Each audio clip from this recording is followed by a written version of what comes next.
कहानियों का असर हर पल रहता है, कुछ कहानियों का असर हर पल रहता है. ನಿಮ್ಮ ಮಾರ್ಗದರ್ಶನ ಪ್ರಭಾವ ನಮ್ಮ ಮನಸ್ಸಿನಲ್ಲಿ ಸದಾ ಅಚ್ಚಳಿದೆ, ಹೆಸರಾಗಿ ಉಳಿದಿದೆ ಮೇಡಮ್. ನಿಮ್ಮ ಸತ್ವಪೂರ್ಣ ಚಿಂತನೆಗಳು ನಮ್ಮ ಮುಂದಿನ ವೃತ್ತಿ ಬದುಕಿಗೆ ದಾರಿದೀಪವಾಗಲಿ. As we step into this new and prestigious role as a director, we are filled with immense pride. Your journey reminds us of a famous quote by John C. Maxwell. A leader is one who knows the way, goes the way, and shows the way. You have truly lived up to these words. You guided this B.Ed college with immense wisdom, and we have no doubt that your leadership will bring incredible success to your new position as well.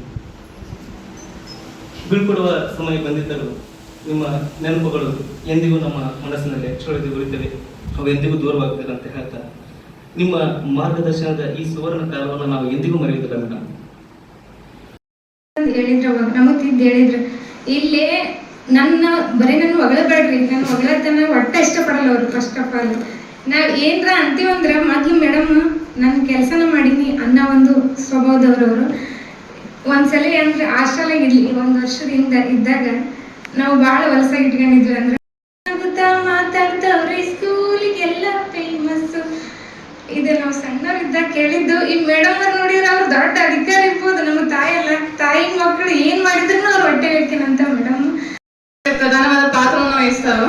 ಹಾಗೇನೆ ನಮ್ಮ city family, ನಮ್ಮ family ಏನಂದ್ರೆ city ಅದ್ರ full form ನಾನ್ ಅನ್ಕೊಂಡಿದ್ದೆ ಅಂದ್ರೆ care take care emotional family.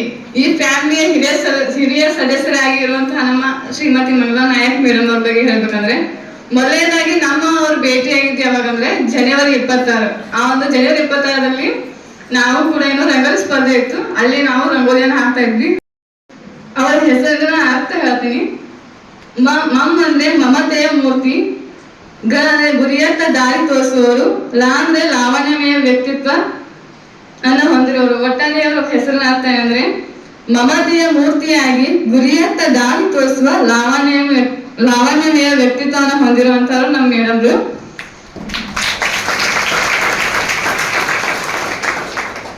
Last ಇನ್ನೊಂದು ಕೊನೆಯದಾಗಿ ಅವ್ರ ಬಗ್ಗೆ ನಾನು ಕವನ ಬರ್ಕೊಂಡೆ. ಅದ್ರಾಗ ಏನು ಲೋಪದೋಷಗಳಾದ್ರೆ ಇಡೀ ಫ್ಯಾಮಿಲಿಯಿಂದ ಕಲಿಸಿಕೊಳ್ಳಲು ಯಾರಿಗೂ ಇಷ್ಟವಿಲ್ಲ, ಆದರೂ ಕಲಿಸಿಕೊಳ್ಳಲು ಕಾರಣ ಸೇವಾ ಬಡ್ತಿಯೇ ಕಾರಣವಾಗಿದೆಯಲ್ಲ. ನಿಮ್ಮನ್ನು ನಾವು ಎಂದಿಗೂ ಬಿಟ್ಟು ಕೊಡುವುದಿಲ್ಲ.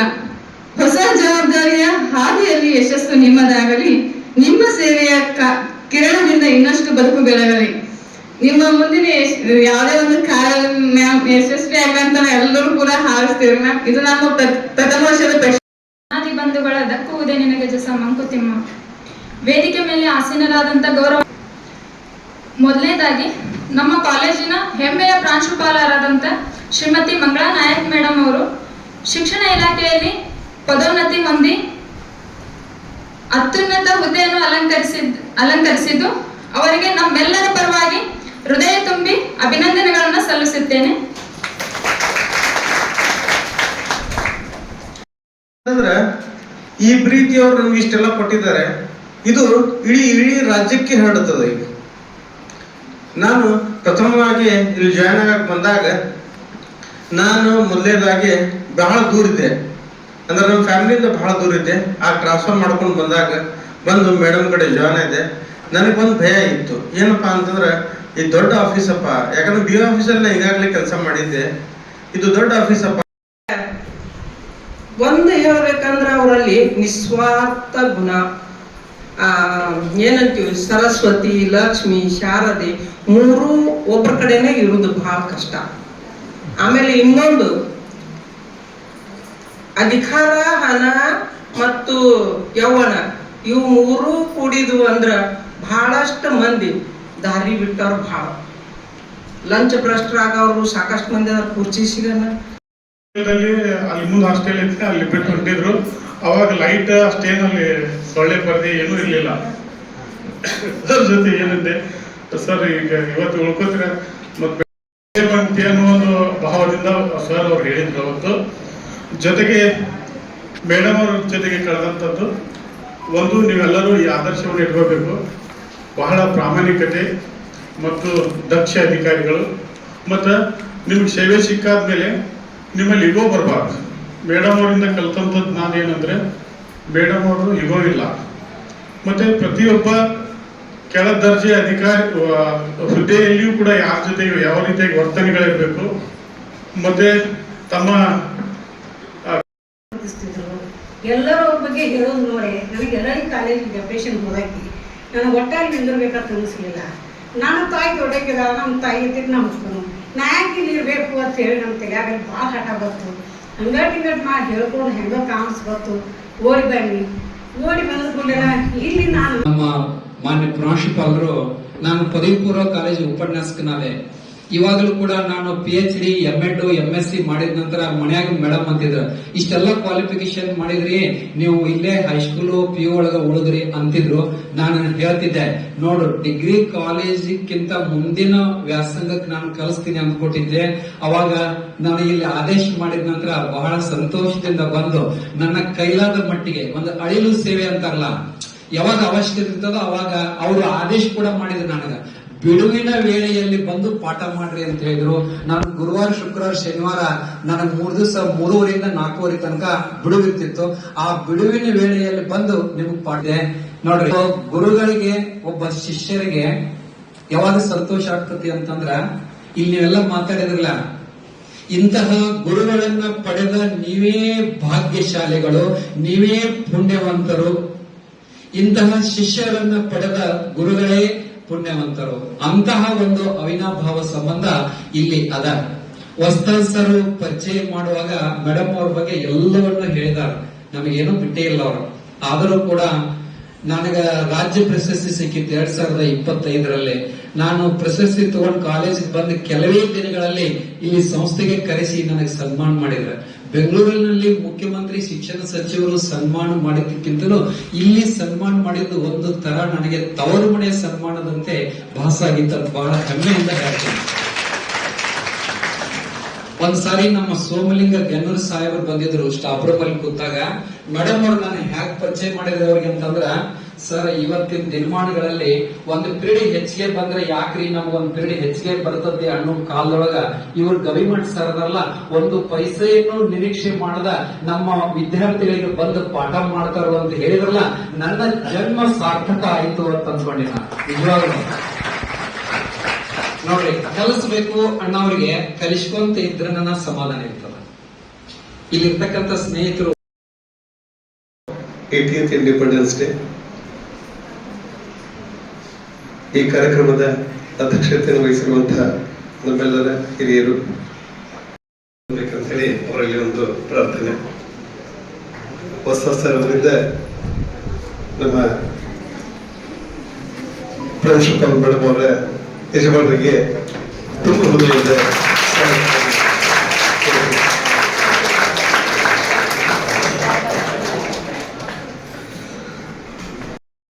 ನಮ್ಮ ತಾರಮ್ಮಕ್ಕ ಆಕಿನ ಬಹಳ ಕಲ್ತ್ರಿ ಆದ್ರೂ ನೋಡ್ರಿ ಅದು ಸ್ಪಾಂಟೇನಿಯಸ್ ಆಗಿ ಓವರ್ಫ್ಲೋ ಅಂತಲ್ಲ. ವಾಟ್ ಈಸ್ ಪೋಯಿಟ್ರಿ ಅಂತ ಹೇಳಿದಾಗ ಓಡಿಸ್ಕೊಳ್ತಿರ್ತಾನೆ, spontaneous overflow of the emotions collected in tranquility is called the poetry ಅಂತ. ಹಂಗೆ ನಮ್ಮೆಲ್ಲರೂ ಇವತ್ತು ಇಲ್ಲಿ ಯಾರು ಮಾತಾಡಲ್ಲ, ಎಲ್ಲರೂ ಬಹುತೇಕವಾಗಿ ನಾಲಿಗೆಯಿಂದಲ್ಲ, ಎಲ್ಲರೂ ತಮ್ಮ ತಮ್ಮ ಹೃದಯಗಳಿಂದ ಮಾತನಾಡಿದ್ದಾರೆ. ಎಲ್ಲರೂ ತಮ್ಮ ಮನಸ್ಸಿನ ಆಳದಾಳದಲ್ಲಿ ಮೇಡಮ್ ಅವರು ಕುರಿತಾಗಿದ್ದಂತಹ ಒಂದು ಸಮುದ್ರ ಭಾವನೆಗಳನ್ನ, ಜೀವಂತ ಭಾವನೆಗಳನ್ನ ತಮ್ಮ ಮುಂದೆ ವ್ಯಕ್ತಪಡಿಸಿದ್ದಾರೆ ಅಂತ ನಾನು ಅನ್ಕೊಂಡಿದ್ದೀನಿ. ಇವತ್ತು ಸಾಮಾನ್ಯವಾಗಿ ವೇದಿಕೆ ಮೇಲೆ ಬಂದಾಗ ನಾವೆಲ್ಲ ಇಂಟೆಲೆಕ್ಚುವಲ್ ಆಗಿ ಮಾತಾಡಕ್ ಪ್ರಯತ್ನ ಮಾಡ್ತೀವಿ, ಇಂಟೆಲಿಜೆಂಟ್ ಆಗಿ ಮಾತಾಡಕ್ ಪ್ರಯತ್ನ ಮಾಡ್ತೀವಿ, ವೈಸ್ ಆಗಿ ಮಾತಾಡಕ್ ಪ್ರಯತ್ನ ಮಾಡ್ತೀವಿ. ಬಟ್ ಆಲ್ ಸ್ಪೀಕಿಂಗ್ ನಾವೆಲ್ಲ ಮುಗ್ಧರಾಗಿ, ಸತ್ಯವಂತರಾಗಿ, ಪ್ರಾಮಾಣಿಕರಾಗಿ ಇವತ್ತು ಮಾತಾಡಕ್ತೀವಿ. ನಮ್ಮ ಹೃದಯದ ಆಳದಿಂದ ಇವತ್ತು ಮಾತಾಡಕ್ತೀವಿ. ನಾ ಕಂಡಂತ ಅತ್ಯಂತ ಅಪರೂಪದ ವ್ಯಕ್ತಿ ಅನ್ನಂಗಿಲ್ಲ ಮೇಡಮ್ ಅವ್ರನ್ನ. ಇಲ್ಲಿ ನಿಜವಾಗಿಯೂ ನಾವು ಸಾಕಷ್ಟು ಕಾರ್ಯಕ್ರಮ ಮಾಡೀವಿ. ನಾವು ಹಿರಿಯರು ಕುಂತೀವಲ್ಲ, ಅನಿವಾರ್ಯಕ್ಕೆ ಮಾಡಿವಿ, ಆಮೇಲೆ ಕರ್ತವ್ಯವಾಗಿ ಮಾಡಿವಿ, ಕರ್ಮವಾಗಿ ಮಾಡಿವಿ. ಆದ್ರೆ ಇವತ್ತು ನಾವು ಈ ಕಾರ್ಯಕ್ರಮ ಹೆಂಗೈತು ಅಂದ್ರೆ ನಮ್ಮ ಜೀವನದಲ್ಲಿ ಅತ್ಯಂತ ಪ್ರೀತಿಯಿಂದ, ಅತ್ಯಂತ ಭಾವಪೂರ್ಣವಾಗಿ ಇವತ್ತು ಈ ಕಾರ್ಯಕ್ರಮ ಮಾಡ್ತಾ ಇದ್ದೀವಿ. ಅದಕ್ಕಾಗಿ ನಾನು ಇವತ್ತೇನು ಮಾತಾಡಕ್ಕಿಲ್ಲ, ದಯಮಾಡಿ ನನ್ನ ಮಾತುಗಳನ್ನ ಇದನ್ನ ಮೇಡಮ್ ಅವ್ರ ಹೊಗಳಿಕೆ ಅಂತಾಗ್ಲಿ ಅಥವಾ ಮೇಡಮ್ ಅವರು ನಮ್ಮ ಅಧಿಕಾರಿಗಳು ಖಂಡಿತ ನಾನು ಆ ರೀತಿ ಮಾತಾಡ್ತಾ ಇಲ್ಲ. ಏನು ಹಮಾರಾ ಏನು ಡೋರ್ ಜಿಂದಗಿ ಕಾ ಡೋರ್ ऊपर वाले के हाथ में है क्या ರಾಜೇಶ್ ಖನ್ನಾ ಅಂತ ಪಿಕ್ಚರ್ ಹೇಳ್ತಿದ್ದಲ್ಲ, ಹಂಗ ನಾವು ಹಮ್ಸಬ್ ಕಟ್ ಪುತಲಿಯಾ ಹೈ ಹೌದಲ್ಲ. ಆದ್ರೆ ನಮಗೆ ನಿಜವಾಗಿ ಬದುಕಿನ ಸಾರ್ಥಕತೆ ಯಾವಾಗ ಇರ್ತೈತೆ ಅಂದ್ರೆ ನಾವು ವೇದಿಕೆ ಮ್ಯಾಗಿಂದ ಕೆಳಗೆ ಇಳಿತೀವಲ್ಲ, ಇಳಿದ ಬಳಿಕ ಸ್ಟ್ಯಾಂಡಿಂಗ್ ಓವೇಷನ್ ಅಂತ ಇರ್ತಾರಲ್ಲ. ಈಗ ವಿರಾಟ್ ಕೊಹ್ಲಿ ಆಗ್ಲಿ ಯಾರೇ ಸೆಂಚುರಿ ಬಡದಾಗ ಮ್ಯಾಚ್ ಗೆದ್ದ ಸೈನ್ಸ್ ಆಫ್ ಟೈಮ್ ಅಂತ ಹೆಂಗತ್ತಲ್ಲ, ಕಾಲದ ಮರಳಿನ ಮೇಲೆ ಅಚ್ಚಳಿಯದ ಗುರುತುಗಳನ್ನು ಮೂಡಿಸ್ಯಾರ. ನಾ ಇವತ್ತು ಮೇಡಮ್ ಅವ್ರು ದಯಮಾಡಿ ಅಪಾರ್ಥ ಮಾಡ್ಕೊಬೇಡಿ, ನಿಮ್ಗೆ ಬಹಳ ಉತ್ಪ್ರೇಕ್ಷೆ.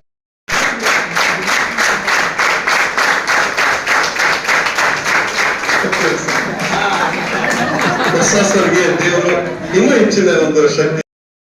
ತಸ್ಮೈ ಶ್ರೀ ಗುರುವೈ ನಮಃ. ಇವತ್ತು ಅವರೆಲ್ಲರೂ ಕೂಡ ಬಹಳ ಮುಕ್ತವಾಗಿ ಸಂತೃಪ್ತವಾಗಿರ್ತಕ್ಕಂಥ ಮಾತುಗಳನ್ನು ಮೇಡಮ್ ಅವ್ರ ಜೊತೆ ಮಾತಾಡಿದ್ರು. ಈಗಾಗಲೇ ನಮ್ಮೆಲ್ಲ ಸರ್ಗಳು ಮಾತಾಡಿದ್ದಾರೆ, ಸುರೇಶ್ ಅವರು ಮಾತಾಡಿದ್ದಾರೆ. ಈ 2 ವರ್ಷಗಳ ಅವಧಿ ಏನಿದೆ, ಯಾರ್ಯಾರು ಈ ಒಂದು ಸಂದರ್ಭದಲ್ಲಿ ನಾವೆಲ್ಲರೂ ಅದಕ್ಕೆ ಸಾಕ್ಷಿ ಇದ್ದೀವಿ. ನಮ್ಮ ಬದುಕಿನ ವೃತ್ತಿ ಜೀವನ, ವೈಯಕ್ತಿಕ ಜೀವನದ ಅತ್ಯಂತ ಆನಂದದ ಕ್ಷಣಗಳು ಏನಾದ್ರು ಇದ್ರೆ ಅದು 16 ಆಗಸ್ಟ್ 2024 ಇವತ್ತಿನ ತನಕನೂ ಒಂದಿಷ್ಟು ಕೂಡ ಅಳಗಲಿಕ್ಕೆ ಸಾಧ್ಯ ಆಗಿಲ್ಲ. ಯಾಕಂದ್ರೆ ಬಹಳಷ್ಟು ಹೆಮ್ಮೆಯಿಂದ ಮತ್ತು ಸಂತೃಪ್ತಿಯಿಂದ ಹೇಳ್ತಾ ಇದೀವಿ. ಆದ್ರೆ ಏನಾದ್ರೆ ಹೇಳ್ತಿದ್ವಿ ಅಂದ್ರೆ ಸಿಟಿ ಪರಿವಾರ ಅಂತ ಹೇಳ್ತಿದ್ವಿ, ಅದನ್ನ ಕುಟುಂಬವಾಗಿ ಪರಿವರ್ತನೆ ಮಾಡಿದವರು ಯಾರಪ್ಪ ಅಂದ್ರೆ ನಮ್ಮ ಮೊನ್ನೆ ಹೆಮ್ಮೆಯ ಪ್ರಾಂಶುಪಾಲರು. ಯಾಕಂದ್ರೆ ಹಿಂದೆ ಹಿರಿಯರು ಹೇಳ್ತಿದ್ರು, ಗುರು ಇಲ್ಲದ ಮಠ ಅಲ್ಲಂತ, ಹಿರಿಯರಿಲ್ಲದ ಮನೆ ಅಲ್ಲ. ಯಾಕಂದ್ರೆ ಆ ಮಠದಲ್ಲಿ ಗುರುಗಳು ಹೇಗಿರ್ತಾರೋ ಆ ಪರಂಪರೆ ಊರಿಗೆ, ಆ ಸಂಸ್ಕೃತಿ ಬಂದ್ಬಿಡ್ತಾರೆ. ಹಾಗೆ ಮನೆಯೊಳಗೆ ಹಿರಿಯರು ಹೆಂಗಿರ್ತಾರೋ ಆ ಮನೆತನ ಬಂದ್ಬಿಡ್ತಾರೆ. ಹಾಗ ಈ 2 ವರ್ಷದ ಅವಧಿ ಏನಿದೆಯಲ್ಲ, ನಾನು ಕಂಡಿರ್ತಕ್ಕಂಥ, ನಾನಿಲ್ಲಿ 5 ವರ್ಷ ಆಯ್ತು, ಮೊನ್ನೆ ಜುಲೈ 29ಕ್ಕೆ. ಈ 5 ವರ್ಷದ ಅವಧಿಯಲ್ಲಿ ಮೊನ್ನೆ ಪ್ರಾಂಶುಪಾಲ್ ಮೇಡಮ್ ಅವರು ಎಂಥ ಸ್ಥಾನದಲ್ಲಿ ನಾವು ಎಷ್ಟು ಖುಷಿಯಾಗಿದ್ದೀವಿ ಅಂತಂದ್ರೆ ಅದಕ್ಕೆ ತಾಯಿ ಅಂತ ಹೇಳ್ತಾ ಇಲ್ಲ, ಆ ಒಂದು ಪ್ರೀತಿಯನ್ನು ಕೊಡಿರ್ತಕ್ಕಂಥವ್ರು. ಯಾಕಂದ್ರೆ ನಾನು 9 ವರ್ಷ ನನ್ನ ತಾಯಿನ ಕಳ್ಕೊಂಡಿ. ನೋಡಕ್ ನಮ್ಮ ತಾಯಿ ಹೆಂಗೆ ಇದ್ರು, ನಿಜವಾಗ್ಲು ನಮ್ಮ ಮಿಸ್ಸಸ್ ಗೊತ್ತಿದೆ. ನಿಜವಾಗ ನಮ್ಮ ತಾಯಿ ಹೆಂಗಿದ್ರೆ ಮೇಡಮ್ ಅವ್ರು ಹೆಂಗಿದ್ರು ಅಷ್ಟೇ ಕೆಂಪು, ಅಷ್ಟೇ ಮೂಗು ಹಂಗಿತ್ತು. ಆಗ್ತಾ ಒಂದು ಎಲ್ಲರನ್ನೂ ಕೂಡ ಅಪ್ಕೊಂಡಿರ್ತಕ್ಕಂಥ ಮಾತೃ ಹೃದಯಗಳು. ತಿಳಿಸ್ತೀನಿ. ಮೇಡಮ್ ಅವ್ರ ಬಗ್ಗೆ ಏನ್ ಹೇಳ್ಬೇಕಂದ್ರೆ ಏನ್ ಹೇಳಿದ್ರು ಕಡಿಮೆನ ಅವ್ರ ಬಗ್ಗೆ. ಅಷ್ಟು ಒಳ್ಳೆ ವ್ಯಕ್ತಿತ್ವ ಅವ್ರದ್ದು. ಮತ್ತು ಇಲ್ಲಿ 2 ವರ್ಷ ನಾ ಕಳೆದಂಥ ಸಮಯ ಏನೈತಲ್ಲ, ಅದು ಯಾವತ್ತೂ ಇನ್ಮೇಲೆ ಈ ಕಾಲೇಜ್ ಒಳಗೆ ವಾಪಸ್ ಬರಂಗಿಲ್ಲ ಅಂತ ಅನ್ಕೋತೀನಿ. ಅಷ್ಟು ಪ್ರೀತಿ ಕೊಟ್ಟಾರ ಅವ್ರು ನನಗೆ. ಮಗಳ ಸ್ಥಾನ ಕೊಟ್ಟರು ಅವ್ರು ನಂಗೆ ಹೆಣ್ಮಕ್ಳಿಲ್ಲ, ನೀ ನಂಗೆ ಹೆಣ್ಮಗಳ ಥರ ಇದ್ದೆ ಅಂತ ನಂಗೆ ಒಂಥರ ಮಗಳ ಸ್ಥಾನ ಕೊಟ್ಟರು ಅವ್ರು ನನಗೆ. ಆಮೇಲೆ ಮೇಡಮ್ ಅವ್ರ ಬಗ್ಗೆ ಹೇಳ್ಬೇಕಂದ್ರೆ, ಒಂದು ದಿವ್ಸ ಕಾಲೇಜ್ ಕಾಲೇಜ್ ಮುಗಿಸ್ಕೊಂಡು ವಾಪಸ್ ಹೋಗುವಾಗ ಅವರು ಊರಿಗೆ ಹೊಂಟಿದ್ರು. ಆಮೇಲೆ ಹುಡಿದ್ ಮೇಡಮ್ ಅವರು ಅವ್ರ ಜೊತೆ ಇದ್ರು. ಅವರು ಬಸ್ ಹತ್ತಕ್ಕಂತ ಬಿಜಾಪುರ್ ಹೊಂಟಿದ್ರು. ಆ ಟೈಮ್ದಾಗ ಕಾರ್ದಾಗ ಹೊಂಟಿದ್ರು ಅವ್ರು. ಮೇಡಮ್ ಆಫೀಸದ ಕಾರ್ ಐತಲ್ಲ, ಆ ಕಾರ್ ಒಳಗೆ ಒಲವೆಂಬಲತೆಯು ದಂತಹೂ ಮುಡಿಯೇರಿದಾಗ ಮುಡಿ ಜಾರಿನು, ಒಲವೆಂಬಲತೆಯು ತಂದಂತಹೂ ಮುಡಿಯೇರಿದಾಗ ಮುಡಿ ಜಾರಿನು, ಪ್ರೀತಿ ನಗುತ್ತಿರಲಿ ಬಾಳು ಬೆಳಗಿರಲಿ, ಪ್ರೀತಿ ನಗುತ್ತಿರಲಿ ಬಾಳು ಬೆಳಗಿರಲಿ, ನೀವೆಂದು ಇರಬೇಕು ಸಂತೋಷದಿಂದ, ನೂರೊಂದು ನೆನಪು ಎದೆಯಾಳದಿಂದ ಹಾಡಾಗಿ ಬಂತು ಆನಂದದಿಂದ, ಸಿಂಧೂರದಿಂದು ನಗಲಮ್ಮ ಇಂದು ಎಂದೆಂದು ಇರಲಮ್ಮ ದಿವ್ಯ ಬಂದ, ನೂರೊಂದು ನೆನಪು ಎದೆಯಾಳದಿಂದ ಹಾಡಾಗಿ ಬಂತು ಆನಂದದಿಂದ, ಹಾಡಾಗಿ ಬಂತು ಆನಂದದಿಂದ. ಯಾವತ್ತಿಗೂ ಮೇಡಮ್ ಅವ್ರು ಏನಪ್ಪ ಅಂದ್ರೆ ಬರ್ರಿ ಅಂದ್ರೆ ಏನೋ ನಾವು ಪ್ರತಿಯೊಂದು 2 ವರ್ಷದಲ್ಲಿ ನಾವು ಬಹಳಷ್ಟು ಕಾರ್ಯಕ್ರಮಗಳು ಮಾಡಿವಿ, ಟೂರ್ ಹೋದಿವಿ, ಅಡುಗೆ ಹಬ್ಬ ಮಾಡಿದೀವಿ. ಅವು ಎಂತ ಮೆಮೊರೇಬಲ್ ಅಂದ್ರೆ ನಮ್ಗೆ ಇವತ್ತಿಗೂ ಕೂಡ ಸ್ಕೋರ್ ಮಾಡಿದ್ರೆ ಅಂದ್ರೆ ನಮ್ಗೆ ಸಾಕಷ್ಟು ನೆನಪುಗಳು ಬರ್ತಾವೆ. ಅಂಥವ್ಕೆಲ್ಲ ನಮ್ಗೆ ಅವಕಾಶ ಮಾಡಿಕೊಟ್ಟವರು ನಮ್ಮ ನಾಯಕ್ ಮೇಡಮ್ ಅವರು. ನಾವು ಏನೋ ಮಾಡಲಿ ಮೇಡಮ್ ಅಡುಗೆ ಹಬ್ಬ ಮಾಡ್ತೀವಿ, ನಿಮ್ಮ ಸಂತೋಷ ನಮ್ಮ ಸಂತೋಷ ಮಾಡ್ತೀರಿ ಮಾಡ್ರಿ.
ಎಲ್ಲ 6 ಬೌಂಡ್ರಿ ಎಲ್ಲ ಹೊಡೆದ್ಬಿಟ್ಟಾರೆ. ನಾನು ಎಕ್ಸ್ಟ್ರಾ ಪ್ಲೇಯರ್ ಅಂತ ಇರ್ತಾರಲ್ಲ ಹಂಗೆ ನಾನಿಲ್ಲಿ ಎಕ್ಸ್ಟ್ರಾ ಪ್ಲೇಯರ್ ಆಗಿ ಆಡಕ್ ಬಂದಿದ್ದೀನಿ. ಏನೋ ಅವಕಾಶ ಸಿಕ್ಟ್ರೆ ನಾನು 6 ಹೊಡಿಬಹುದೇನೋ ಅಂತ ಭಾವಿಸ್ಕೊಂಡಿದ್ದೀನಿ. ಇಲ್ಲಿ ಮೇಡಮ್ ಅವ್ರು ನನಗೆ ಒಟ್ಟೆ ಮಾತಾಡಲ್ಲೋ ನೀನು ಸುಮ್ನೆ ಕುಂದಿರ್ತೀಯ ಅಂತ ಬೈದಿದ್ರು. ಬೈದಿಲ್ಲ, ಹಾಗೆ ಸುಮ್ನೆ ಇಲ್ಲಿ ಇವತ್ತು ಕೊನೆ ದಿನ ಅವ್ರು ಮೇಡಮ್ ಅವ್ರು ಮತ್ತೆ ನನಗೆ ಅವ್ರ ಮುಂದೆ ಮಾತಾಡಕ್ಕೆ ಅವ್ರು ಸಿಗೋದಿಲ್ಲ ಅಂತ ಹೇಳಿ ಇವತ್ತು ನಾನು ಒಂದೆರಡು ಮಾತಾಡ್ಬೇಕಂತ ಹೇಳಿ ಬಂದೆ. ದೊಡ್ಡ ಕಾಲೇಜು ಇಲ್ಲೆಲ್ಲ ಒಳ್ಳೊಳ್ಳೆ ಪ್ರಶಿಕ್ಷಣಾರ್ಥಿಗಳು ಭಾರಿ ಹೈ ರೇಟ್ ತಗೊಂಡು ಬಂದು ಓದಕ್ ಬಂದಿರ್ತಾರೆ. ಇಲ್ಲಿ ನಾನು ಹೆಂಗೆ ಕೆಲಸ ಮಾಡ್ಬೇಕು, ನಾನು ಚಿತ್ರಕಲಾ ಶಿಕ್ಷಕ, ಬರೀ ಚಿತ್ರ ಬರೆಯವ, ಆದ್ರೆ ನಾನು ಪುಸ್ತಕದ ಜ್ಞಾನಕ್ಕಿಂತ ಮಸ್ತಕದ ಜ್ಞಾನವೂ ಬಹಳ ಮುಖ್ಯ ಐತಿ ಅನ್ನೋದನ್ನ ಅರಿತುಕೊಂಡಿದ್ದೀನಿ. ಆದ್ರೆ ಇಲ್ಲಿ ನಮ್ ಗವರ್ಮೆಂಟ್ ಸರ್ ಮತ್ತೆ ನಾವು ಮತ್ತೆ ಅಲ್ಲಿ ಒಂದು ಸಾರಿ ಒಂದು ಹೋದ ವರ್ಷ NSS ಕ್ಯಾಂಪ್ ನಲ್ಲಿ ಸೇರಿದ್ದೀವಿ. ಅಲ್ಲಿ ಮೇಡಮ್ ಅವರು ಇದ್ರು ಕೂಡ ಆ ವೇದಿಕೆಗೆ ನನ್ನ ಅಧ್ಯಕ್ಷನ್ ಮಾಡಿ ಕುಂದಿಸ್ಬಿಟ್ರು. ಬರೀ ಇವನು ಹೆಂಗಪ್ಪ ಇಲ್ಲಿ ಅಂತ ಹೇಳಿ ಎಲ್ಕೊಂಡ್ಬಿಟ್ಟಿದ್ದೆ. ಆ ಬಸವ 6 ದಿನ ಇವತ್ತಿಗೆ ನನಗೆ BO ಪ್ರಮೋಷನ್ ಸಿಕ್ಕಿದ ಸಂದರ್ಭದಲ್ಲಿ ಮತ್ತು ನಾವು ಮತ್ತು ಬೆಕ್ಕಿರಪ್ಪರವರು ಒಂದೇ ಕೌನ್ಸಿಲಿಂಗ್ ತಗೊಂಡ್ವಿ. ನಮಗೆ ಎಲ್ಲಿ ಬಿ ಎ ಪೋಸ್ಟ್ ಸಿಗ್ಲಿಲ್ಲ, ಕೊನೆಗೆ ಉಡುಪಿ ಸಿಕ್ತು, ಒಂದು ಡೈರೆಕ್ಟ್ ಉಡುಪಿ ಒಂದು ಸಿಟಿಯಲ್ಲಿ ಇತ್ತು, ಯಾವುದೇ ಕಡೆ ನಾವು ತಗೊಂಡಿಲ್ಲ. ನಮ್ಮ CP ಆಫೀಸಲ್ಲಿ ಮೇಡಮ್ ಅವರಿಗೆ ಗೊತ್ತು, ಪುರುಷೋತ್ತಮ್ ಚಿತ್ತ ಕೊಡುವ ಕೈ ಎಂದೂ ಬಡವಾಗಲಾರದು. ಆ ಗಂಗೂಬಾಯಿ ಹಾನಗಲ್ ಹೇಳಿದರೆ ಆ ಟೀ ಕೊಡಿದ ತಕ್ಷಣ ಬಹಳ ಖುಷಿ ಆಯ್ತು. ನನಗಿನ್ನ ಖುಷಿ ನನ್ನ ಮಗನಿಗೆ ನಿಮ್ಮನೆ ರೂಪ ಮೇಡಮ್ ಪ್ರಮೋಷನ್ ಆಯ್ತ್ಕೊಳೋ ಹೀಗೆಲ್ಲ ಹಿಂಗಾಯ್ತು. ಅಯ್ಯೋ ಅಪ್ಪ ಇರ್ಬೇಕಾಯ್ತು ಪಪ್ಪ ಮೇಡಮ್ನವರು ಅಂತ ನೋಡಿ, ಅಂಥ ಚಿಕ್ಕ ಮಕ್ಕಳು ಸಮೇತ ಇದೆಯನ್ನ ತಟ್ಟಿರ್ತಕ್ಕಂತಹ ಮೇಡಮ್ನವರು. ಹಾಗಾಗಿ ನನಗೆ ಬಹಳ ಖುಷಿ ತಂದಿರ್ತಕ್ಕಂಥ, ಒಂದು ಕಡೆ ನೋವು ಆಗ್ತಾ ಇದೆ ಪಾಪ. ಒಂದು ಕಡೆ ನಾನು ಈ ಒಂದು ಪ್ಲೇಸ್ ಬಂದು ಮೇಡಮ್ನವರು ಇದು ಬಹಳ ಚೆನ್ನಾಗಿರುತ್ತಲ್ಲ ಅಂತ ಒಂದು ಕಡೆ ಇಲ್ಲಪ್ಪ, ಒಳ್ಳೆ ಉನ್ನತ ಹುದ್ದೆ ಹೋಗಿದ್ದಾರೆ, SSಗೆ ದೊಡ್ಡ ಆಫೀಸರ್. ಯಾಕಪ್ಪ ಅಂತಂದ್ರೆ 94 ಬ್ಯಾಚು ಅವರೆಲ್ಲ ಅಪಾಯಿಂಟ್ ಆಗಿರುವಂತ ಪದವಿ ಹೊಂದಿರ್ತಕ್ಕಂತಹ ಅಧಿಕಾರಿ ನನಗೆ ಗೊತ್ತು. ಈಗ KG ರಂಗಯ್ಯ ಸರ್ ಅವರು ಬಂದು ರಿಪೋರ್ಟ್ ಮಾಡ್ಕೊಂಡ್ರು. ಧ್ವಜಾರೋಹಣದ ಧ್ವಜಾರೋಹಣ ದಿವಸ ಅವರು ಇಲ್ಲಿಂದ ಬೆಳ್ಕೊಂಡು ಉನ್ನತ ಹುದ್ದೆಗೆ ಹೋಗ್ತಾ ಇದ್ದಾರೆ. ನಮ್ಮ ಇಲಾಖೆ ಒಳಗ ಅತ್ಯುನ್ನತವಾದಂತ ಹುದ್ದೆ. ಇನ್ನು ಮೇಲ್ಗಡೆ ಹೋದ್ರೆ IAS KS ಇರ್ತಾರೆ. ನಮ್ಮ ಇಲಾಖೆ ಒಳಗ ಬಡ್ತಿ ಹೊಂದಿ ಹೋದಂತ ಒಂದು ಹುದ್ದೆ, ಆ ಹುದ್ದೆ ಒಳಗ ನಮ್ಮ ಜೊತೆ ಕೆಲಸ ದೊಡ್ಡ ಹೆಮ್ಮೆ ವಿಚಾರ. ಫಸ್ಟ್ ಅದು ಭಗವಂತರಿಗೆ ಕರೆಸಿಕೊಟ್ಟ ಬಹಳ ದಿನದಿಂದ ನಮಗೆ ಆಸೆ ಇತ್ತು. 1.5 ತಿಂಗಳಿಂದ ನಾವು ವೇಟ್ ಮಾಡ್ತಾ ಇದ್ವಿ. 1-2 ತಿಂಗಳಿಂದ ಇವತ್ತು ಬರ್ತದೆ ನಾಳೆ ಬರ್ತದೆ ಅಂತೇಳಿ ಆದೇಶವನ್ನು ಹಾದಿ ಕಾಯ್ತಾ ಇದ್ವಿ. ಅದು ಕಟ್ಟ ಕಡೆಗೆ 11ನೇ ತಾರೀಕಿಗೆ ಆ ಆದೇಶ ಸ್ವೀಕಾರ ಆಯಿತು. ಬಹಳಷ್ಟು ಈ 2 ವರ್ಷದ ಅವಧಿ ಒಳಗೆ ಅವರ ಜೊತೆಗೆ ಹೆಚ್ಚಿನ ಒಡನಾಟ ನಾನು ಪಡ್ಕೊಂಡಿದ್ದೆ ಅಂತ ಹೇಳಿಕ್ಕೆ ನನಗೊಂದು ಹೆಮ್ಮೆ ಅನಿಸ್ತದೆ. ಯಾಕಂದ್ರೆ ಎಲ್ಲೋ ಒಂದ್ ಕಡೆ ವಿಸಿಟ್ಗೆ ಹೋಗ್ಲಿ, ಎಲ್ಲೋ ಒಂದ್ ಕಡೆ ಎನ್ಕ್ವೈರಿಗೆ ಹೋಗ್ಲಿ, ಒಂದು ಯಾವುದೇ ಸಭೆಗೆ ಹೋಗ್ಲಿ ಬಾಬಾ ಅಂತ ಹೇಳಿ ಕೇಳ್ಕೊಂಡು ಹೋಗ್ತಿದ್ದೆ. ಎಷ್ಟೋ ಸಲ ಹೋಗೋಕ್ಕಿಂತ ಪೂರ್ವದಲ್ಲಿ ನೀ ಫ್ರೀ ಇಲ್ಲೋ ಬರ್ತಿಲ್ಲಪ್ಪ ಅಂತ ಕೇಳ್ತಾ ಇದ್ರು. ಒಂಥರ ಫ್ಯಾಮಿಲಿ ಮೆಂಬರ್ ಆಗಿಬಿಟ್ಟಿದ್ದೆ. ಭಾವಿ ಶಿಕ್ಷಕ ಶಿಕ್ಷಕಿಯರೇ ಎಂದು ಸಂಬೋಧಿಸಲಿಕ್ಕೆ ವಿಚಾರ ಮಾಡಿದ್ದೆ. ಆದರೆ ನನಗೆ ಮೇಡಮ್ ಅವರು ಮನೆಯಲ್ಲಿ ಹೇಳ್ತಿರುವಂತಹ ಒಂದು ವಿಷಯ ನೆನಪಿಗೆ ಬಂತು. ಅವರು ಈ ಸಂಸ್ಥೆಯ ಬಗ್ಗೆ ಏನು ಹೇಳ್ತಿದ್ರು ಅಂದರೆ, ಈ ಸಂಸ್ಥೆಯಲ್ಲಿ ಅಭ್ಯಾಸಕ್ಕೆ ಬರುವಂತಹ ಎಲ್ಲ ವಿದ್ಯಾರ್ಥಿಗಳು ಸರ್ಕಾರಿ ಕಾಲೇಜ್ ಆಗಿರೋದ್ರಿಂದ, ಮೆರಿಟ್ ಲಿಸ್ಟ್ನಲ್ಲಿ ಬಂದಿರೋದ್ರಿಂದ ಎಲ್ಲರೂ ಬುದ್ಧಿವಂತರಿದ್ದಾರೆ.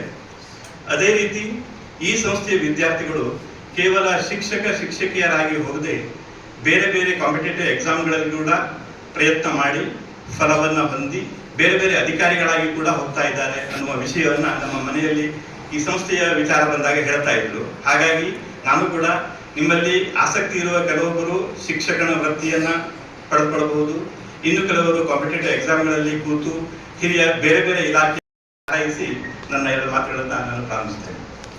ಈ ಸಲ ಮಾಡಿಕೊಂಡು ನಾವು ಮನೆಗೆ ವಾಪಸ್ ಹೋಗೋಣ ಅಂತ ಹೇಳಿದ್ದೆ. ಹಾಗಾಗಿ ನಾನು ಯಾವುದೇ ಭಾಷಣದ ತಯಾರಿಯನ್ನು ಮಾಡ್ಕೊಂಡು ಬಂದಿಲ್ಲ, ಹಾಗಾಗಿ ಹೆಚ್ಚನ್ನ ಮಾತಾಡೋದಿಲ್ಲ. ಕೆಲಸವನ್ನ ನಿರ್ವಹಿಸಿದ ಸಂದರ್ಭದಲ್ಲಿ ನನ್ನೆಲ್ಲ ಸಿಬ್ಬಂದಿ ವರ್ಗ ಇರ್ಬೋದು, ನನ್ನ ಬೋಧಕ ಬದುಕಿದ್ರೆ ಎಲ್ಲ ಸಿಬ್ಬಂದಿ ವರ್ಗದವರು ಇರ್ಬೋದು, ತಮ್ಮ ತಮ್ಮ ಕೆಲಸಗಳನ್ನ ಅತ್ಯಂತ ಪ್ರಾಮಾಣಿಕವಾಗಿ ಅತ್ಯಂತ ನಿಷ್ಠೆಯಿಂದ ನಾನು ಗದರಿಸಿದ್ರು ಕೂಡ ನನಗೊಂದು ಉತ್ತರವನ್ನು ಕೂಡ ಯಾವತ್ತೂ ನೀಡದೆ, ಇವತ್ತು ನನಗೆ ನಿಮ್ಮೆಲ್ಲರ ಬಗ್ಗೆ ಎಷ್ಟು ಹೆಮ್ಮೆ ಅನಿಸ್ತದೆ ಅಂದ್ರೆ, ನಾನು ಎಷ್ಟೋ ಜನರಿಗೆ ಗದರಿಸಿದ್ದೀನಿ. ನಾನು ಗದರಿಸ್ತಿದ್ದೀನಿ ಅಂದ್ರೆ ಎಲ್ಲರಿಗೂ ಗೊತ್ತು. ನಾವಿಲ್ಲಿ ಕಚೇರಿ ಕೆಲಸಕ್ಕಾಗಿ ಬಂದಿರ್ತೀವಿ, ನಮ್ಮ ಆಸ್ತಿಯನ್ನ ಯಾರು ತಿನ್ನೋದಿಲ್ಲ, ನಮ್ಮ ವೈಯಕ್ತಿಕ ವಿಷಯಕ್ಕೆ ಯಾರು ಬರೋದಿಲ್ಲ. ಹಾಗಾಗಿ ನಾವು ಮಾಡ್ತಾ ಇರೋದು ಸರ್ಕಾರಿ ಕೆಲಸದಲ್ಲಿ ಏನಾದರೂ ನಮ್ಮಲ್ಲಿ ಭಿನ್ನಾಭಿಪ್ರಾಯಗಳು ಬಂದ್ರೆ ಆ ಭಿನ್ನಾಭಿಪ್ರಾಯಗಳನ್ನ ನಾವು ಅಲ್ಲೇ ತೀರಿಸ್ಕೋಬೇಕು, ಅದನ್ನ ಮುಂದುವರ್ಸ್ಕೊಂಡು ಹೋಗ್ಬಾರ್ದು. ನಾವು ನಮ್ಮ ಸಿಬ್ಬಂದಿ ಅದನ್ನ ನಮ್ಮ ದ್ವೇಷವನ್ನ ಇದನ್ನ ನಾವು ಹೊರಗಡೆ ಪ್ರಕಟ ಮಾಡದೆ ಅಲ್ಲೇ ನಾವು ನಮ್ಮ ಸ್ನೇಹ ಸೌಹಾರ್ದತೆಯನ್ನ ಬೆಳೆಸ್ಕೊಂಡು ಹೋಗ್ಬೇಕು ಅನ್ನೋದು ನನ್ನ ಒಂದು ಅಭಿಪ್ರಾಯ. ಅದನ್ನ ನಮ್ಮ ಕೆಲವೊಂದು ಸಿಬ್ಬಂದಿಗಳಿಗೆ ಕೂಡ ಹೇಳ್ತಾ ಇರ್ತಿದ್ದೆ ಯಾವಾಗಲೂ. ಸುಮ್ಮನೆ ಯಾಕೆ ಜಗಳ ಮಾಡ್ಕೊಳ್ತೀರಿ, ಏನಿದೆ ಜೀವನದಲ್ಲಿ, ಏನಿಲ್ಲ, ನಿಮ್ಗೆ ಬೈತೀನಿ ಮತ್ತೆ ನಾವು ನಮ್ಮ ಕೆಲಸವನ್ನ ಮಾಡ್ಬೇಕಾಗ್ತದೆ.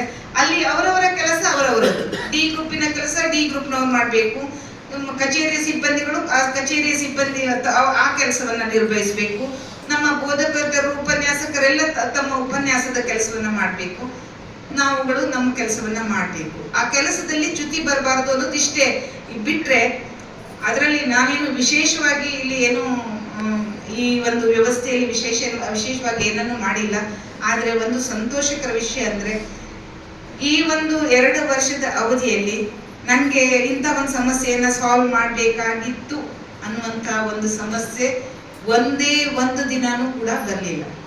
ಇಲ್ಲಿಯ ನಮ್ಮ ಎಲ್ಲ ಉಪನ್ಯಾಸಕರು, ನಮ್ಮೆಲ್ಲ ಪ್ರಶಿಕ್ಷಣಾರ್ಥಿಗಳಿಗೆ ಅತ್ಯಂತ ಸುಂದರವಾಗಿ ನಾನು ನೋಡ್ಲಿ ಬಿಡ್ಲಿ ಅವ್ರಾಗೆ ತಗೊಬರ್ತಿದ್ರು ಟೈಮ್ ಟೇಬಲ್ ಮಾಡ್ಕೊಂಡು.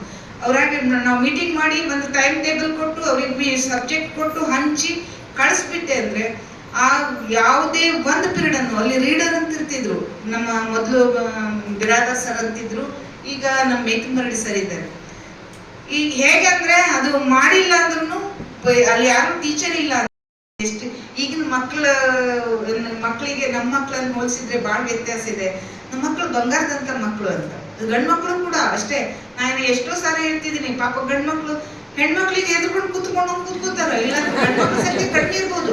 ಇದು ಬರೀ ಇಲ್ಲಷ್ಟೇ ಅಲ್ಲ, ಕ್ಲಾಸ್ ರೂಮ್ ಅಷ್ಟೇ ಅಲ್ಲ, ಹೊರಗಡೆನೂ ಕೂಡ ಅವ್ರು ನಮ್ಮ ಗಂಡು ಮಕ್ಕಳು ಕೂಡ ಎಲ್ಲೂ ಅಸಭ್ಯತನವನ್ನ ತೋರಿಸಿದ್ದಾಗ್ಲಿ, ಎಲ್ಲೂ ತಮ್ಮ ವಿದ್ಯಾರ್ಥಿಯ ಲಿಮಿಟ್ ಅನ್ನ ಮೀರಿ ಎಲ್ಲೂ ಬಿಹೇವ್ ಮಾಡಿದ್ದನ್ನ ನಾವು ನೋಡಿಲ್ಲ. ಹುಡುಗರಾಗಿರ್ಬೋದು, ಹುಡುಗಿಯರಾಗಿರ್ಬೋದು. ಮತ್ತೆ ನಾವು ಇಷ್ಟೊಂದು 200 ಮಕ್ಕಳ ಜೊತೆ ಇರ್ತೀವಿ. ಇವ್ರ ಮಕ್ಕಳು ಅಂದ್ರೆ ಏನು, ಇವರು ಟೀನೇಜ್ ಅನ್ನ ದಾಟದಂತ ಮಕ್ಕಳ ಜೊತೆಗೆ ಅವಕಾಶಗಳು ಬಂದೇ ಬರ್ತವೆ. ನೀವು ಅದನ್ನ ನೆಕ್ಸ್ಟ್ ಟೈಮ್ ಮಾಡಿದ್ರಾಯ್ತು, ಮುಂದಿನ ಸಲ ಮಾಡಿದ್ರಾಯ್ತು, ಇನ್ನೊಂದ್ ಸಲ ಮಾಡಿದ್ರಾಯ್ತು. ಈಗ ನಾವು ಓದಿಲ್ಲ, ಅದಕ್ಕೆ ಪ್ರಿಪ್ರೇಷನ್ ಮಾಡಿಲ್ಲ, ಆ ಕಾರಣಕ್ಕಾಗಿ ಅದನ್ನ ತಪ್ಪಿಸ್ಕೊಳ್ಳುವಂತ ಕೆಲಸವನ್ನ ಮಾಡಬೇಡಿ. ನಾವು ಒಂದೊಂದ್ಸಾರಿ ನಾವು ಓದೇ ಇರುವುದಿಲ್ಲ, ಆದ್ರೂ ಕೂಡ ಏನಾಗ್ತದೆ, ನಮ್ಗೆ ಅದೃಷ್ಟ ಇದ್ರೆ ಅದು ಬಂದೇ ನಮ್ಮ ಪಾಲಿಗೆ ಸಿಗ್ತದೆ. ಆ ಕಾರಣಕ್ಕಾಗಿ ಸಿಕ್ಕಂತ ಅವಕಾಶವನ್ನ ಎಲ್ಲರೂ ಸದುಪಯೋಗ ಪಡಿಸ್ಕೊಳ್ಳಿ. ಮತ್ತೆ ನೀವೆಲ್ಲ ಪ್ರಬುದ್ಧರಿದ್ದೀರಿ, ಜೊತೆಗೆ ಇದು ನಿಮಗೆ ಒಂದು ಸಾಧನೆಯನ್ನ ಮಾಡ್ಲಿಕ್ಕೆ ಯೋಗ್ಯವಿರುವಂತಹ ಕಾಲ. ಅದೇ ಮತ್ತು 30 ವರ್ಷ ಆದ್ಮೇಲೆ ನಾನು ಸಾಧನೆ ಮಾಡ್ತೀನಿ ಅಂದ್ರೆ ಸಾಧ್ಯ ಇಲ್ಲ. ನಾನು 60 ವರ್ಷಕ್ಕೆ ನಿಂತ್ಕೊಂಡು ಮಾಡ್ತೀನಿ ಅಂದ್ರೆ ನನ್ನ ಹತ್ರ ಸಾಧ್ಯ ಇಲ್ಲ. ಆದ್ರೆ ನಿಮಗೆ ಈಗ ಅದು ಯೋಗ್ಯವಾದ ಕಾಲ ಆಗಿರೋದ್ರಿಂದ ತಾವೆಲ್ಲರೂ ಸೇರಿ ಒಂದು ನಿಮ್ಮ ಜೀವನಕ್ಕೆ ಬೇಕಾಗಿರುವಂತ, ನಿಮ್ಮ ಕಾಲ ಮೇಲೆ ನಿಂತ್ಕೊಳ್ಳುವಂತ, ನಿಮ್ಮ ಒಂದು ಪಾಲಕರಿಗೆ ಖುಷಿ ಕೊಡುವಂತಹ ಒಂದು ಹುದ್ದೆಯಲ್ಲಿ ತಾವೆಲ್ಲ ಮುಂದುವರಿಬೇಕು. ಬಹಳಷ್ಟು ಸಂಸ್ಥೆಯ ಏಳಿಗೆಗಾಗಿ ಬಹಳಷ್ಟು ಕೆಲಸವನ್ನ ಮಾಡಿದ್ದಾರೆ. ಅವರ ಸಹಕಾರ ತುಂಬಾ ಇದೆ. ಈ ಸಂಸ್ಥೆ ಸಲುವಾಗಿ ನಮ್ಮ ಹಳೆಯ ವಿದ್ಯಾರ್ಥಿಗಳೆಲ್ಲ ನಿನ್ನೆ ಎಲ್ಲ ಸೇರಿ ನನಗೆ ತುಂಬಾ ಅಭಿಮಾನದಿಂದ ಗೂಗಲ್ ಮೀಟ್ ಅಲ್ಲಿ ಒಳ್ಳೊಳ್ಳೆ ಇದನ್ನ ಮಾಡಿದ್ರು. ಅದನ್ನು ಕೇಳಿ ನನಗೆ ಹೃದಯ ತುಂಬಿ ಬಂತು. ಜೊತೆಗೆ ಇವತ್ತು ಕೂಡ ನಮ್ಮ ಹಳೆಯ ವಿದ್ಯಾರ್ಥಿಗಳು ಬಹಳಷ್ಟು ಜನ ಇಲ್ಲಿದ್ದಾರೆ. ನೀವು ನಮ್ಮ ಸಂಸ್ಥೆಗೆ ತೋರಿರುವಂತಹ ಸಹಕಾರ, ಗೌರವ, ಇವೆಲ್ಲವುಗಳಿಗೆ ನಾವು ಯಾವಾಗಲೂ ಚಿರುಣಿ ಆಗಿರ್ತೀವಿ ಅನ್ನುವಂಥ ಮಾತನ್ನ ಹೇಳ್ತಾ ಉಪನ್ಯಾಸಕರೇ, ಬೋಧಕರೇ, ಸಿಬ್ಬಂದಿ, ಕಚೇರಿಯ ಬಹಳಷ್ಟು ಮೊದಲನೇ ಕೇಳಿದ್ರೆ ನಾವೆಲ್ಲ ಏನ್ ತಿಳ್ಕೋಬೇಕು, ವೇರ್ ಇಸ್ ದ ಟ್ಯಾಲೆಂಟ್ ಸಿ ಅಂದ್ರೆ it is in the Jamakhandi college ಅಂತ ಹೇಳಿ. ನಮ್ಮ ಕಾಲೇಜಿನಲ್ಲಿನೇ ಟ್ಯಾಲೆಂಟ್ ಇದೆ ಎನ್ನುವುದು ಬಹಳಷ್ಟು ಮುಖ್ಯವಾಗಿರುವಂಥ ವಿಷಯ. ಅದರ ಜೊತೆಗೆ ಸಂದೇಶದಲ್ಲಿ ಅವಕಾಶಗಳಿವೆ, ವ್ಯರ್ಥ ಮಾಡ್ಕೋಬಾರ್ದು ನಾವು ಯಾವಾಗಲೂ. ಇದ್ರ ಬಗ್ಗೆ ಬಹಳಷ್ಟು ಗಮನ ಕೊಡಬೇಕು. ನೀವು ಕೂಡ, ನಿಮಗೂ ಅವಕಾಶ ಇದೆ. ಇಲ್ಲಿ ಕೂತವ್ರೇನು ಹಂಗೆ ಎಲ್ಲರೂ ಆದವರಲ್ಲ, ಎಲ್ಲರೂ ಅವರವರ ಪರಿಶ್ರಮದ ಮೇಲೆ ಅದು ಅವಲಂಬನೆಯಾಗಿರುತ್ತದೆ. ಆ ಪರಿಶ್ರಮ ಅನ್ನೋದು ಏನಾಗಿರಬೇಕು, ನಮ್ಮಲ್ಲಿ ಮುಖ್ಯವಾಗಿರಬೇಕು. ನಾವು ಎಷ್ಟು ಪರಿಶ್ರಮವನ್ನು ಮಾಡ್ತೀವಿ ಅದನ್ನ ಪಡ್ಕೊಳ್ಳಿಕ್ಕೆ ನಮ್ಮಿಂದ ಸಾಧ್ಯತೆ ಇದೆ. ನಾವು ಬಹಳಷ್ಟು ಹಿಂದೂಗಳಾಗಿ ಮತ್ತು ನಮ್ಮ ಈ ಭಾರತೀಯರ ಕಲ್ಪನೆ ಏನು, ದೇವರ ಮೇಲೆ ಬಹಳಷ್ಟು ನಂಬಿಕೆಯನ್ನು ಇಟ್ಟುಕೊಂಡು ಇಡೀ ನಂಬಿಕೆಯನ್ನು ಇಡೀ. ಆದರೆ ನಿಮ್ಮ ಮೇಲೆ ನಂಬಿಕೆ ಮತ್ತು ವಿಶ್ವಾಸ ಮೊದಲಿರಲಿ. ಅವಾಗ ಬಹಳಷ್ಟು ಪದೇ ಪದೇ ರಿಪೀಟ್ ಹೇಳ್ತಾ ಇದ್ದಾರೆ ಅವರು. ಅವಕಾಶಗಳಿದೆ, ವಯಸ್ಸಿದೆ ಮತ್ತು ಟ್ಯಾಲೆಂಟ್ ಇದೆ, ಮೂರೂ ಇದೆ. ಸಾಧಿಸಲಿಕ್ಕೆ ಇದ್ರ ಬಿಟ್ಟರೆ ಬೇರೇನೂ ಅವಶ್ಯಕತೆ ಇಲ್ಲ. ನಮಗೆ ಪ್ರೋತ್ಸಾಹ ಕೊಡುವಂಥ ವ್ಯಕ್ತಿಗಳು ನಮ್ಮ ಕಾಲೇಜಿನಲ್ಲಿ ಎಲ್ಲರೂ ಇದ್ದಾರೆ, ಸಿಬ್ಬಂದಿ ವರ್ಗದವರೆಲ್ಲರೂ.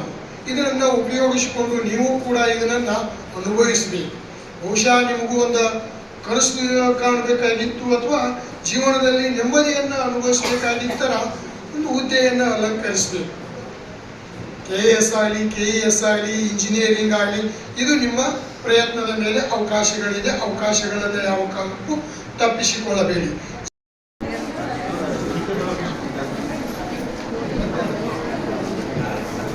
ಜೈ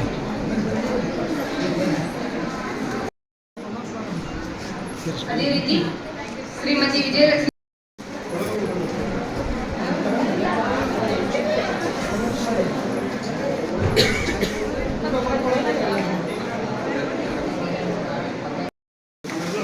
ನಮ್ಮ ಭಾರತ ಆನಂದದಿಂದ ತವರು ಮನೆಯ ಒಂದು ಪಂಚಮಿ ಹಬ್ಬವನ್ನು ಆಚರಿಸಿ ಆಗ ನಿಮಿತ್ತವಾಗಿ ನಿಮಗೆ ಒಂದು ದಿನದ ಸ್ಥಳೀಯ ರಜೆಯನ್ನು ಕೂಡ ಮಾನ್ಯ ಏನಿವತ್ತು ಕಾರ್ಯಕ್ರಮ ಆದ್ಮೇಲೆ ನಿಮಗೆಲ್ಲರೂ ಕೂಡ ಭೂರಿ ಭೋಜನದ ವ್ಯವಸ್ಥೆ ಇದೆ. ಭಾರಿ ಉತ್ತಮವಾಗಿರ್ತಕ್ಕಂಥ ಊಟದ ವ್ಯವಸ್ಥೆಯನ್ನು ಕೂಡ ಅದನ್ನ ಅರವಿಂದ್ ಸರ್ ಅವರನ್ನು ನೆರವೇರಿಸಿಕೊಂಡಿದ್ದಾರೆ. ಅವರಿಗೆ ನಾವು ಮತ್ತೊಮ್ಮೆ ಈ ಒಂದು ವೇದಿಕೆ ಪರವಾಗಿ ಧನ್ಯವಾದಗಳನ್ನು ಸಲ್ಲಿಸ್ತಾ ಇದ್ದೇನೆ. ಅವರವರನ್ನದೇ ಕಾರ್ಯಕ್ರಮ ಭಾಗವಹಿಸಿರ್ತಕ್ಕಂಥ ಎಲ್ಲ ಕಚೇರಿ ಸಿಬ್ಬಂದಿಯವರಿಗೂ ಮತ್ತು ಎಲ್ಲ ಪ್ರಶಿಕ್ಷಣಾರ್ಥಿಗಳಿಗೂ ವೈಯಕ್ತಿಕವಾಗಿ ಮತ್ತು ಕಾರ್ಯಕ್ರಮದ ಪರವಾಗಿ ತುಂಬ ಹೃದಯದ ಧನ್ಯವಾದಗಳನ್ನು ಅರ್ಪಿಸ್ತಾ ದಯವಿಟ್ಟು ಎಲ್ಲರೂ ನಿಧಾನವಾಗಿ ಶಾಂತವಾಗಿ ಈಗ ಊಟದ ವ್ಯವಸ್ಥೆ ಇದೆ.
ಅವರು ಹೈಸ್ಕೂಲ್ ಹೆಡ್ ಮಾಸ್ಟರ್ ಆಗಿ ಆಯ್ಕೆಗೊಂಡು ಇಲ್ಲಿಯವರೆಗಿನ ಸೇವಾವಧಿಯಲ್ಲಿ ಈ 2 ವರ್ಷಗಳ ಸೇವೆ ಏನಿದೆಯಲ್ಲ ಎಲ್ಲ ಸೇವೆಗಳಲ್ಲೂ ಕೂಡ ಅವರು ಅದನ್ನ ಅನುಭವಿಸಿದ್ದಾರೆ, ಅದನ್ನ ಖುಷಿಯಿಂದ ಅನುಭವಿಸಿದ್ದಾರೆ. ಆದ್ರೆ ಈ 2 ವರ್ಷಗಳ ಸೇವೆ ತುಂಬಾ ಖುಷಿ ಕೊಟ್ಟಿದೆ ಅಂತ ನಮಗೆ ಅನಿಸ್ತಾ ಇದೆ. ಯಾಕಂದ್ರೆ ಅವರು ನಮ್ಮ ಊರಿಗೆ ಬಂದಾಗ ಯಾರಾದ್ರೂ ರಿಲೇಟಿವ್ಸ್ ಅಥವಾ ಫ್ರೆಂಡ್ಸ್ ನಮ್ಮ ಮನೆಗೆ ಬಂದ್ರೆ, ಮಂಗಲ ನೀ ಈಗಿರೋದಲ್ಲಿ ಜಮಖಂಡಿಯಲ್ಲಿ ಅಂದ ಕೂಡಲೇ ಜಮಖಂಡಿ ಬಹಳ ದೂರ ಅಲ್ಲ, ಬಹಳ ಶೆಕೆ ಅಲ್ಲ ಅಂದಾಗ ಅವರಿಂದ ಏನು ಮಾತು ಬರ್ತಿತ್ತು ಅಂದ್ರೆ, ಜಮಖಂಡಿಯ ಊರಿನ ಜನರು ತುಂಬಾ ಒಳ್ಳೆಯವರು, ಇಲ್ಲಿಯ ವಿದ್ಯಾರ್ಥಿನಿಯರು ಕೂಡ ತುಂಬಾ ಬುದ್ಧಿವಂತರು, ಇಲ್ಲಿಯ ಸಿಬ್ಬಂದಿ ವರ್ಗದವರು ಕೂಡ ಎಲ್ಲರಿಗೂ ಸಹಯೋಗ ನೀಡುವಂತಹ ಒಳ್ಳೆ ಸಿಬ್ಬಂದಿ ವರ್ಗದವರಿದೆ. ಹಾಗಾಗಿ ನನಗೆ ಅದು ದೂರ ಅನ್ನೋದಾಗ್ಲಿ, ಈ ಊರಿನಲ್ಲಿ ಶೆಕೆ ಜಾಸ್ತಿ ಇದೆ ಅನ್ನೋದಾಗ್ಲಿ ನನಗೆ ಯಾವುದೂ ನೆನಪಾಗೋದಿಲ್ಲ. ಹಾಗಾಗಿ ನಾನು ತುಂಬಾ ಸಂತೋಷದಿಂದ ನನ್ನ ಈ ಸೇವಾ ಅವಧಿಯನ್ನ ಇಲ್ಲಿ ಕಳೀತಾ ಇದ್ದಾನೆ ಅಂತ ಹೇಳ್ತಾ ಇದ್ದಾರೆ.